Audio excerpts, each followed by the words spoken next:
Hi guys, so a review we saw in class, which is how to forecast the demand. Okay, and there are several methods and you can apply all of them and then you validate them, try to see which one is the best option, okay? So here we have our data. We have the historical sales of video games for PlayStation. And we're going to do this one, okay?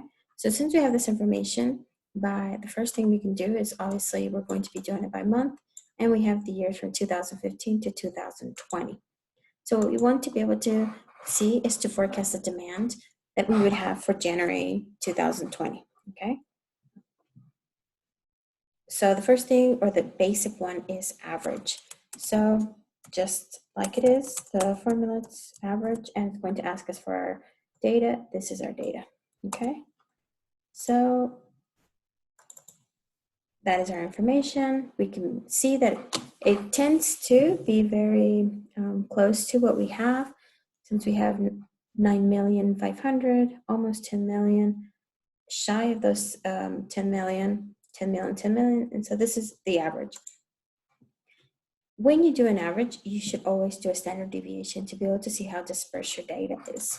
Okay, so we'll do that one, and this best.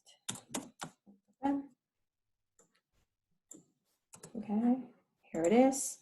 And what this is telling us is that this number, or this average that is coming to be our forecast for our demand, it has a dispersion of $309,766.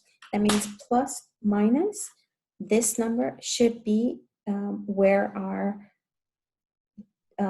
demand is, okay? Which is probably not the best because this is very, very, very dispersed.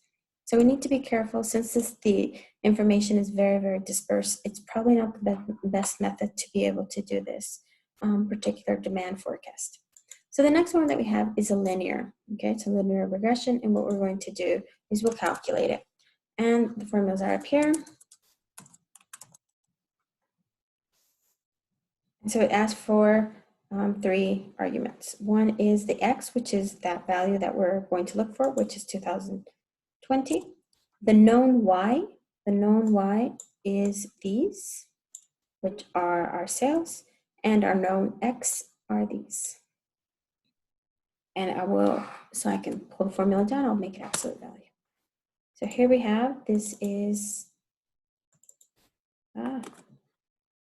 and it would have been very, very smart to also make sure that you put the K5 in absolute values. Okay, so there's our information. And with a linear function, one of the things that you need to also check is the correlation coefficient, or R square. Okay, so R square, our formula,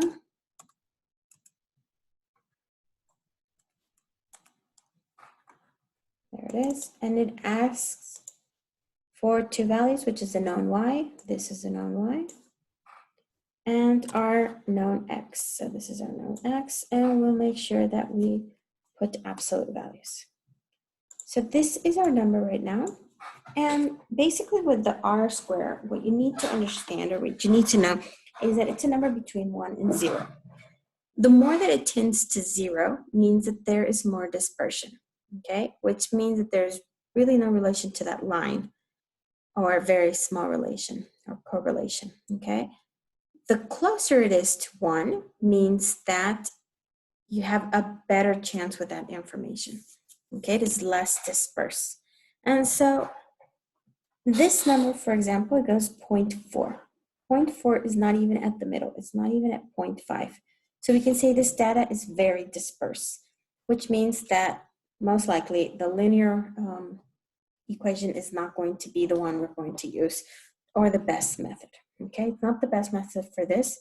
And we could see also why, because it goes from 9,500,000 to 9,900,000, so it goes up, it keeps going up. So there, right there, it would be a line, but then it comes down. Something happens in 2018 that there's a drop, so it comes down and it goes back up. Since this happened in these 2 years, what is going on is that instead of having a line, a straight line, we're having one that is going up, then down, going up. Okay. The next one that we're going to do is the smoothing or the single exponential smoothing one. Okay, so the formula in English and in Spanish and English are up here. And it asks for our date objective, would be this one. Make sure that you put absolute values. Then it says our values. These are values, it's our known y. Then it has our time, which is this. I'm going to put F4. And then it has how many estacionalidad, how is it going? So in this case, it's by year, so it's going to be 1 year or 1. Okay. There's my data. And I can bring it down, and that's another one of the methods, and we'll test it out with a graph in a minute. And the very last one is the percentile. The percentile is going to tell us, depending on our last range that we're going to give it, in this case, 95. It's going to say 95%. It's going to grab a number that is in that 95% percentile, so that what it's going to say is in 95% of the cases, it's going to be, my demand is going to be a little bit, it's going to be there or below it. So it's not going to go up. Okay, so it's percentile, and we're going to use this one. The matrix is this data. And the K, it's a number from 0 to 1, so it's 0.95. Okay, and there we have my data. So you can tell it's very, very diverse. We've already seen Y average is not the best one. And it's not the best one, obviously, because we have a very dispersed data. And we found that out through our standard deviation. We already saw that the linear is not the best because our R square is very small. It doesn't even come to the half, so it's not like the best. So now we have this, and we'll check it out with a graph. And we also have the percentile, which in case none of these are the best, or they're not really going to fit, especially with a correlation, the coefficient R square, then the percentile would be probably the best one to use. So I'm going to graph this out. So I grab it, I insert a dispersion graph. There it is. And as you can see, it goes up, up, down, up. Okay. So I'm going to add a tread line. So go here, or you can right click. I'll add here a line. So this is my line, and you can tell that, and this is where the R coefficient says. If you can tell, my points are far away from this line. They're very dispersed from that line. So the R square, that's what it's telling us, is that these data is more dispersed. Okay. So this is the first one. We can see that it's not going to work, but I do want to show you some of the things that we see in Formato de Línea. When we're doing a graph, a lot of people tend to put at the bottom, when you opened up this menu, it says to present the equation and to present the R square. So this is the formula. I'm going to put it up here so that it's easier to see. So if you can tell, this R square is the same, the one that we calculated, okay? So if you don't calculate it in a graph, in a table, you can calculate it here, and I'll give you that answer. And this function is giving you this linear function. It's telling you the slope, okay?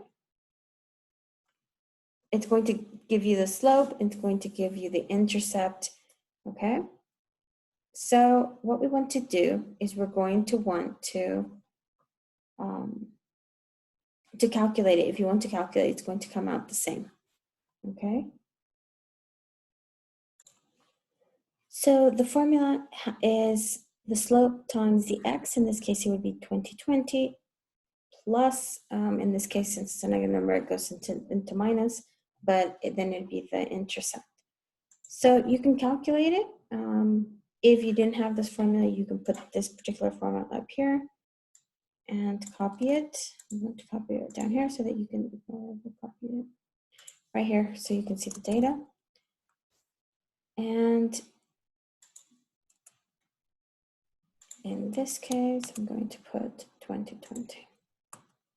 Okay, and if you can see that, let me do it again. I did something wrong. This is that graph, our line.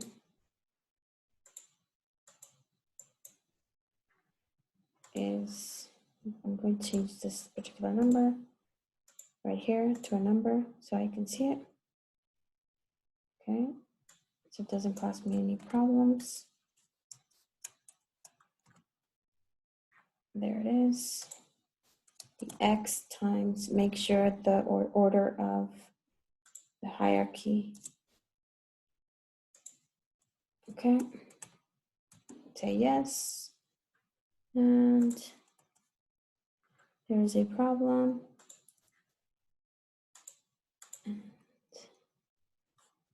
it's supposed to be times 2020. Okay.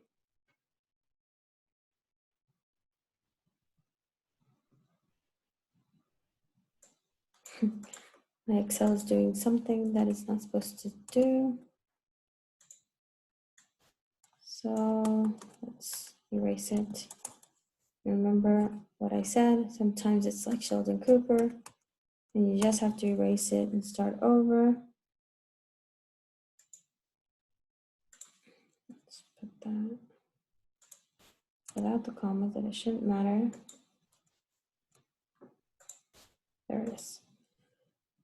Okay, so if you can tell, it's basically, I'm going to put the decimals. And it has the very same, it's the same value as this one. Okay, they're the same value. So that's another way you can do it. You can also do that formula knowing these formulas. So you would put, for example, in this case, it's the pendiente. And you open up and you do this one, comma, this one. Okay. Times 2020 plus, and in this case, it would be in the section, this one, and it asks for your known y, for my known y again, and for my known x. And tell me about my parentheses that I had to close them. There it is, it's the same value. So you can do it those three ways. Okay, so with this, we already saw that this is not the ideal because they're very dispersed. So let's go with the exponential.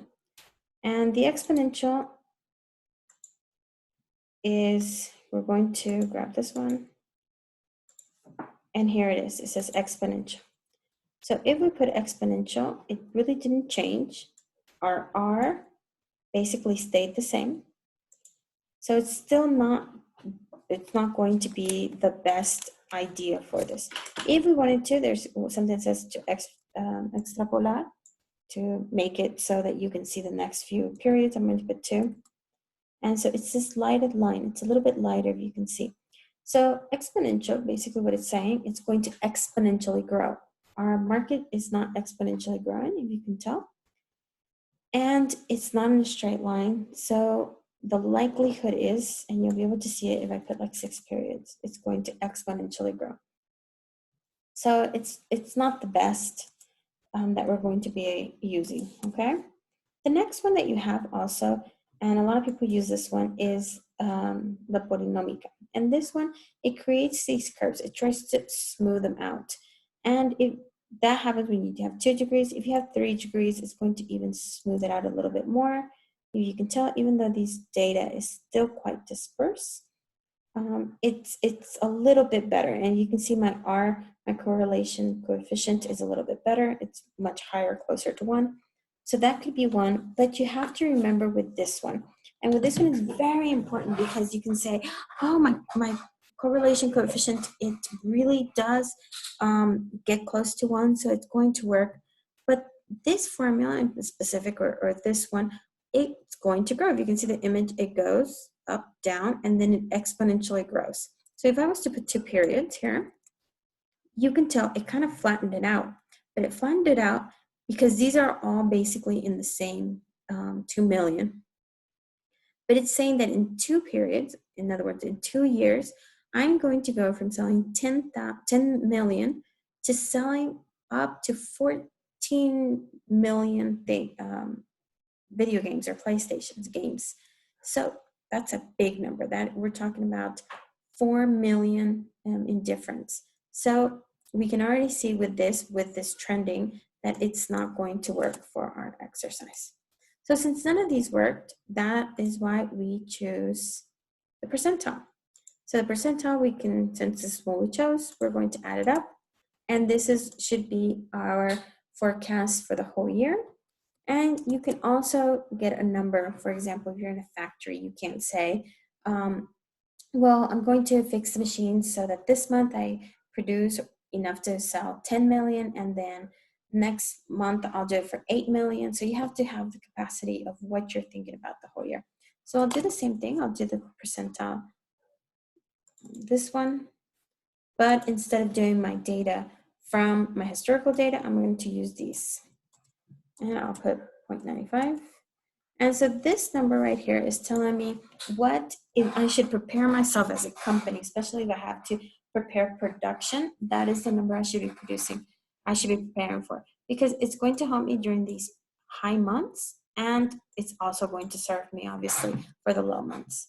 So this one, we have one variable. When we have multiple variables, we tend to have one that is, we need to have one that is dependent. This is our dependent variable.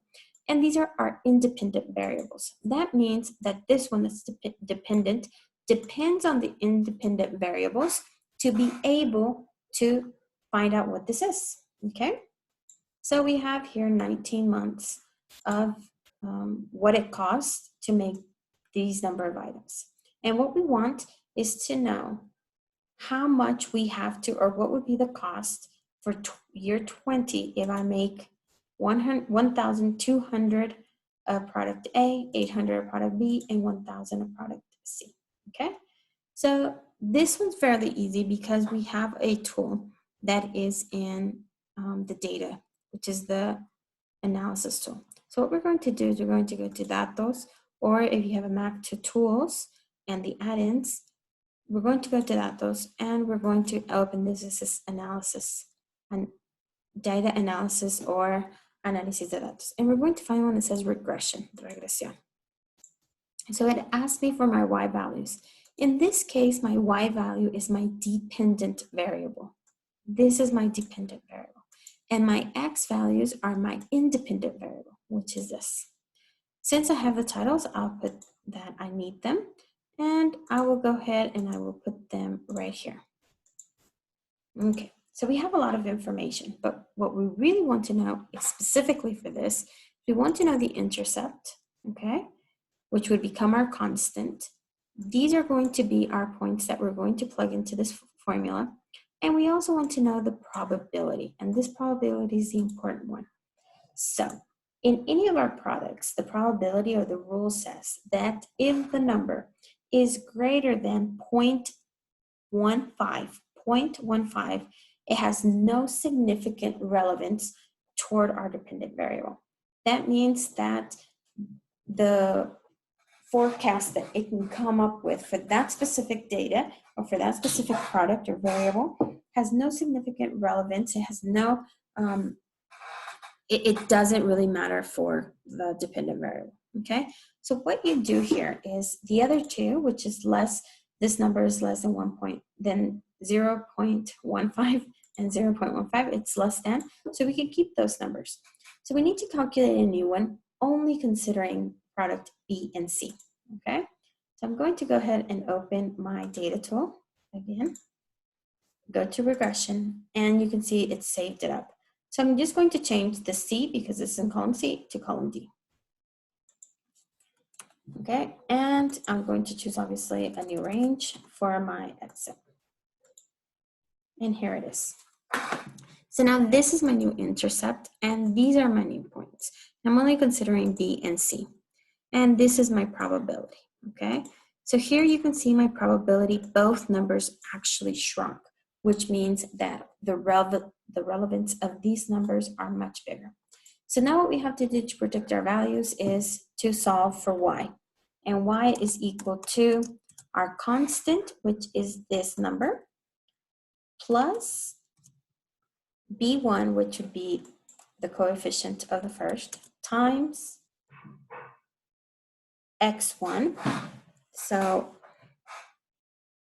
and x1 would be this one, because this is what we predicted. Those are values that we said were predicted. You can take them, you can calculate them by average or the linear one that we had already calculated, or you can randomly put it right now. Plus, in this case, it would be our other coefficient times this one. You could do it for as many variables as you have, but since we only have two that have significant relevance, we're only doing it for two. And so what it's saying, I'm going to take some of the, is that for month 20,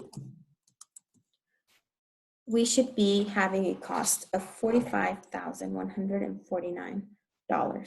Okay? So that's how you calculate it. That's how you do forecast. Very easy in Excel. Obviously, there's other tools to do it, like SPSS and things like that. But since in class we're only looking for Excel, that's how you can calculate. Okay? Have a great night, guys.